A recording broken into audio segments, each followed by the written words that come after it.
Hello everyone, and I'm your host, John Arroyo, here with another episode of Neurodiverse and Wrestling Assess. And boy, did NXT and TNA kicked it out the park before Battleground and Under Siege. We got some killer announcements, a couple of surprise matches for the pay-per-views. Not just that, we're going to see how this is going to play to next week after this pay-per-view. It's going to change the landscape of the wrestling scene. So let's get into it. So we kick things off with Ricky Stanks on ringside, watching this absolute banger, a triple threat match with Shantae D. Adonis, Javon Evans, and Sean Legacy from Evolved. And it was a high-flying masterpiece, alright. Off the boat, fists were flying. The second Adonis threw hands, as soon as he pulled off his coat, you knew it was going to be a good one. Legacy and Javon go for wire roll-ups, reversals, flips, and then chaos in the best way. Every time Adonis gets thrown out, he storms back in with a powerful move, like a nasty clothesline to Legacy. But my highlights of the match was Javon suicide diving and taking out everyone that I'm going to get back to later. Legacy and Javon hitting a Spanish fly only for Adonis to break it up. Then a 450 splash from Legacy that took out almost everyone. And then near the end of the match, Ethan Page attacks Ricky Stanks by ringside that makes Javon Evans do the suicide dive so Legacy could take the win with the shambles. His finisher was straight up pure power. I loved it. Legacy is bouncing into something big. Adonis was actually surprising for once. They actually can use him. I'm surprised he can wrestle. I'm not trying to be mean. I'm just saying, like, the way he booked, they need to start booking him like that because the man can wrestle. And Javon Evans I think it was a great way for him not to get maybe the number one contenders title picture. I think pretty much Ricky Stanks and Ethan Page is going to fight, and then Javon is going to be involved later on. And that's what I like. But that was a pretty solid banging opening. And then we got some crazy backstage, so let's get into that. After that killing opening match, we have Ava congratulating the LFG winners, Tara, Mace, Steele, and Jasper Troy. They will be debuting soon, but actually Jasper says that he'll be debuting tonight, and we will see how that goes. Then, backstage, Stephanie Vaquer watches a promo from Jordan Grace, and Lola says, "Oh, you have some stiff competition, but I know you're gonna win." And Stephanie says, "Yeah, maybe after Battleground, I see you around." So then walks Fatal Influence. JC Jane and Fallon Henley says, "Oh, that's so nice, you're sticking it up to the champ so you can get a match." But Lola claps back with, "You girls hasn't been arguing the last 2 weeks. You guys are not even a tag team. What are you guys? Frenemies? Friends? I don't even know." And Fallon says she keeps bringing it up. It's starting to get annoying. Fallon being like, "I used to be North American champion." And I think JC Jane feels the same way because JC Jane says, "If that's the case, I think you could beat Lola in a match later. So let me go see if I can make that official." And then JC walks away and Lola says, "See you in the ring later." And boy, was the drama starting from there. Then we got Trick Williams' ditch track on Joe Hendry. Bruh, Trick snapped. He came hard. Where Boris like, "You looking like a Teletubby in a blonde wig. You never back down from my advantage, Joe. Dad bod never rocks." The crowd was eating it up. And then he ends it chanting "Average Joe." This build is building up, and we're going to see how Joe Hendry clapped back, but the diss tracks were crazy. That's the only thing I'm going to say, but Trick Williams, he spat bars. Then, before the match of Josh Briggs and Son Spears, Briggs says his boy Adamora is back in Japan, but he will see him soon. Then we get the match. It was a straight up fight. Bridge dominated with punches and power moves. Spears takes it to ringside, try to cheat. Then Izzy Dames interferes with a big boot, giving Spears the roll up for the win. Then the Cullen beats down Briggs, but Hank and Tank comes to save the day. And we're going to get a 6-man tag at Battleground, and it's looking up to be a big one. Then we get more backstage drama. Kehlani tells Sol if she wins today, she's getting that title shot at Battleground, right? And you better not be lying, because I feel like you lie. And Zoria gets mad saying that she would beat Kehlani. The drama's brewing. And then we got an Honor Woman's drama with Tatum Paxley, Thea Hill, and Jada Parker. So Tatum backstage looking like a chaotic form of a human, like she looks broken. Thea confronts her from ripping out almost her eye last week and opens up like, I get being alone and stuff. And then boom, Jada Parker hits Thea and Jada says, I feel bad for you, girl. And then called Tatum stupid and then walks off. This storyline is definitely going to be deliciously nasty, messy, and I can't wait to maybe see them in a triple threat or something. This is a juicy storyline. Then we get a squash match. Chase U versus OTM. OTM dominated. Chase U tried, but OTM was too much power, clean win, full destruction. They pretty much beat him up to a pulp. And I'm ready for OTM to be in the title picture. So put him in a championship match soon, please. Then we get the show off of Oba, Femi, and Miles Bourne.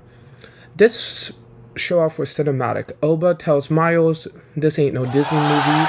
Miles responds with heart, talking about being underestimated, being half deaf, and says this match is for the kids and the downers. Really inspirational.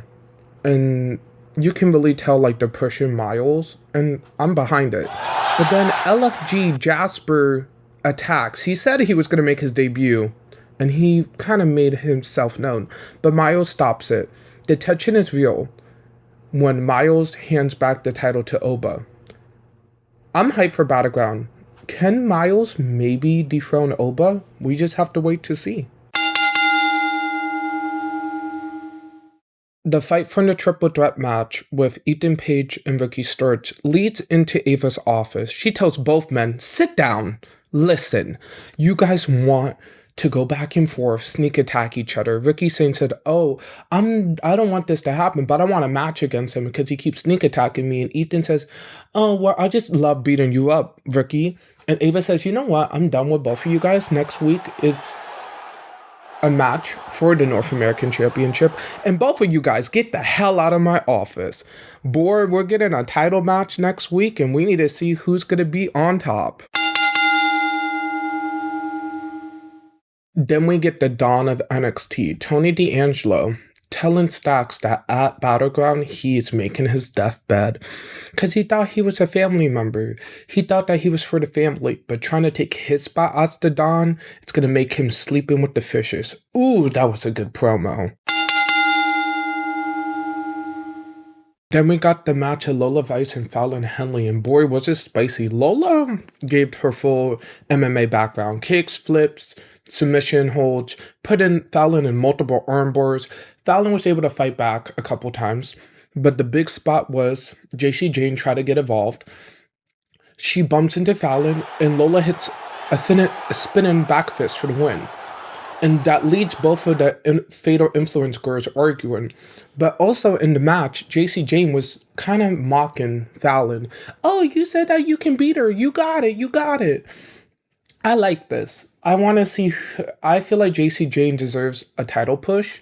And I want to see Lola Vice after Battleground go after the main title.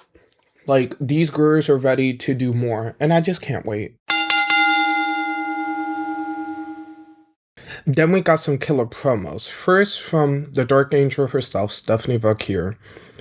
She got hurt. She fought across South America, all over Japan, cleaning floors, cleaning shoes, to chase her dreams to be in WWE. She calls out Jordan Gray saying, you may be the best in TNA, but you're not the best luchadora. I am ready. I am so ready for this match. Stephanie Vaquer is one of my favorite wrestlers of the year, one of the breakout stars. She's just so good, and you can sense the aura from her. So I cannot wait for that. And then we got Dark State, the newest faction of NXT that have been doing pure destruction the last couple weeks. And they say they're coming for everyone, even people on TNA, both brands, all titles. I cannot wait. This new faction is giving me Nexus vibes. It's giving me a little bit of, Reckoning with Mustafa Ali. This is what Reckoning should have been, if you know what I mean. Like the whole like Reckoning, like a group that comes out of nowhere of people feeling underutilized and stuff. This is where Reckoning should have been. Dark State is literally so good, and all of the guys are talented, and all of them can speak on the mic. But I like how like they all maybe just doesn't speak that much. They all just attack at once and only one person talks for them all. But I'm just saying like Dark State is a really good faction, and hopefully we can see them dominate NXT. I don't want it to be like a toxic attraction thing, but I don't mind if they hold most of the gold to make a statement. Then we got Kehlani Jordan versus Zarya. And boy, was it a killer banger match. Zarya starts with brute power. Kehlani answers with speed and offense. Sol tries to get involved, but backfires. Kehlani does some pretty cool wins, but then when Sol tries to interfere, Kehlani pushes Zarya into Sol and roll up for the win. So Kehlani is going to face Sol Ruca at Battleground for the title. This storyline is getting pretty juicy. And you can see Zarya's frustration, and I'm just waiting for Zarya to turn. Like, I want Zarya to be pretty much kind of like the Brock Lesnar, the women's division. Like, let her just demolish half of the girls. Like, I think Zarya, on NXT for the women's division, we don't have a big heel. If you can count, I guess you can maybe count Jada Parker, but Jada Parker is already in a storyline. So having someone like Zarya go after Stephanie Vaquer or Sol would really bring more to the division, because we don't really have a big heel. So hopefully Zarya can turn heel. Then to close the show, we have Joe Hendry's diss track. Joe Hendry shows up with a guitar and vengeance. He calls Trick Melo's sidekick, roasts his short title lane. Finishes it with whip that trick more like Melo's little. The crowd starts losing it. Trick storms out, and then they brawl. Joe smashes a guitar over Trick's head, and then hits his finisher. Joe Hendry standing tall, holding the title, saying, "I believe in Joe Hendry." We end NXT with fireworks, pure gold. Battleground is looking stacked. Titles, brawls, betrayals. It's going to be wild. But y'all, TNA came in swinging too and went from a 10 to 100 real quick. So let's dive into what went down on TNA before Under Siege. TNA was hot.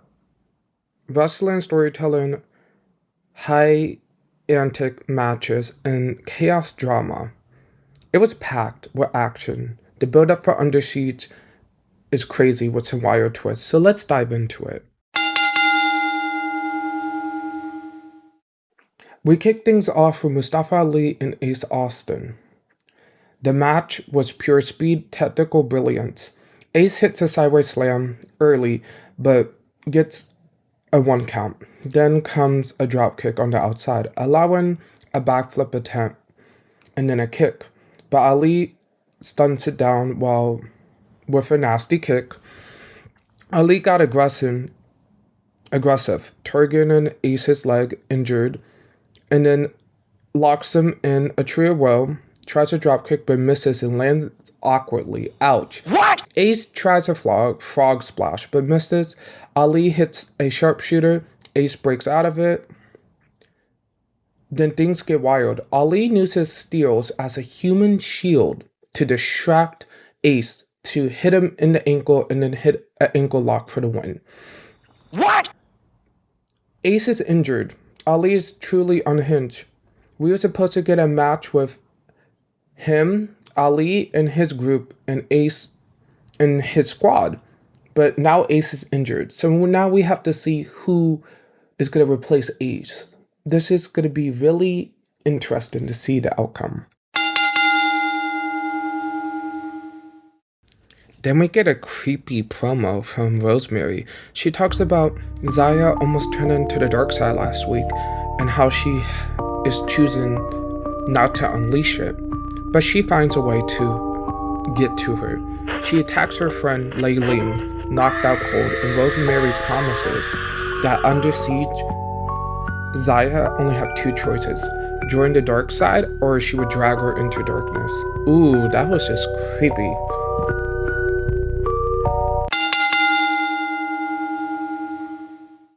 Then we get a tag team match with the Northern Army versus Aztec Warriors. This match was insane. Alito was fast. Octagon Jr. was flying all over the place. We had spinning head scissors, tag team super kicks, a beautiful aerial attack, but the Northern Army took control when Judas bit Lolito in the face while Travis distracted the ref. Still, Lolito fought back. Octagon clean house, and the finish, a moonsault from Octagon Jr. for the win. The Aztec Warriors is on fire, and I need to see them challenge for those TNA Tag Team Championships. Backstage, Zaya checks on her friend Lei Ling, and she tells Rosemary, "I don't need to cheat to win." Zaya says that she's stronger than Rosemary thinks, and that under siege she will fight for her friend and for her soul. This is going to be a good match. Then we had Eddie Edwards come out, absolutely destroy his opponent, no surprise there. On the outside of the ring, Cody Deemer was watching closely. Those two are squaring up for under siege, and we had to see if Dreamer can come over Edwards. Brutal mayhem. Then we got First Class and Sami Callihan and Mikey Santana in a tag team match. And boy, was it comedic, but chaotic at the same time. KC and Jay starts out the match. Wild. First Class starts wild. AJ gets in Santana's face. KC tags in. He doesn't notice Santana's behind him. Santana whoops his behind. Santana was quick fire. Quick reversals, a rolling 450, and then a suicide dive. But after a crazy tag scramble, First Class picks up a sneaky win thanks to some classic heel tactics. AJ and Santana tries to keep the fight going, but after AJ walks out like a coward. First Class, they're getting goofy legit, but they're legit in the ring, and the under siege match is going to be a sleeper hit. Then we got the in-ring debate of Santino Marella and Robert Stone. It was pure chaos. Santino and Stone had a debate in the ring that turned into straight up brawl. Santino calls out Stone's shady tactics. Stone calls Santino a joke. And then it escalates fast. Tessa Blanchard comes out of nowhere to attack Ariana Grace from behind. Robert Stone attacks Santino, but Masha Slamovich comes out of the table swinging, and Tessa gets put through the table not once but twice by Ariana and Masha. The knockouts drama is on a 10, and the title scene is wild. I am living for it. We get a quick match by Spitfire. They literally beat up their opponents like it's nothing.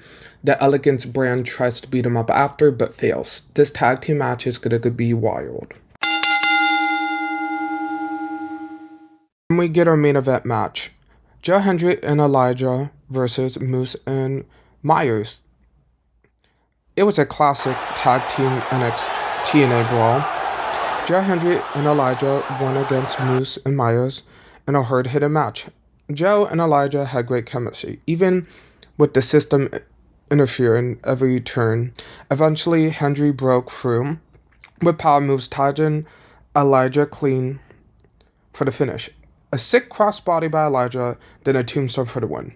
But it didn't end there. Frankie Kazarian ran out post-match, attacked both men, but Elijah fought back with a guitar shot.